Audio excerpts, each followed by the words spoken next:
अभिनेत्री शर्लिन चोप्राने आपला मतदानाचा हक्क बजावलाय। जमनाबाई नरसी इंटरनॅशनल स्कूल या ठिकाणी मतदान करत सगळ्यांनी मतदानासाठी बाहेर पडावं असं आवाहन केलं। यावेळी तिच्याशी खास बातचीत केली आमच्या प्रतिनिधी मीनाक्षी म्हात्रे यांनी। अभिनेत्री शर्लिन चोप्रा आहे माझ्यासोबत। मॅम, आत्ताच तुम्ही मतदानाचा हक्क बजावलेला आहे, काय सांगाल, काय विचार आहेत, काय भावना आहेत? मतदानाचा हक्क बजावून आलात तुम्ही। नमस्कार, हिंदी में वार्तालाप कर सकते हो जी। मैं हूँ शर्लिन चोप्रा और आज मैं अपना मतदान करने आई हूँ।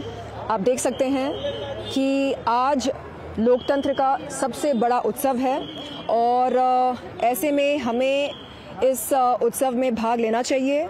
मतदान करके जो हमारा कर्तव्य है, इस कर्तव्य का हमें पालन करना चाहिए जी। कई लोग ये सोचते हैं कि उनके अकेले के वोट करने से कोई फ़र्क नहीं पड़ता है। उनको बता दूं कि एक चींटी जब हाथी के सांड में घुसती है तो फ़र्क पड़ता है। तो आप सब अपने अपने घरों से बाहर निकलें, पोलिंग बूथ पर जाएं और मतदान करें।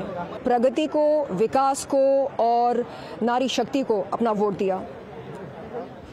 तर या होत्या शर्लिन चोप्रा आपल्यासोबत। एकूणच आपण संपूर्ण झू परिसरामध्ये पाहिलं तर सगळेच अभिनेत्री आणि अभिनेत्री जे आहेत ते या ठिकाणी।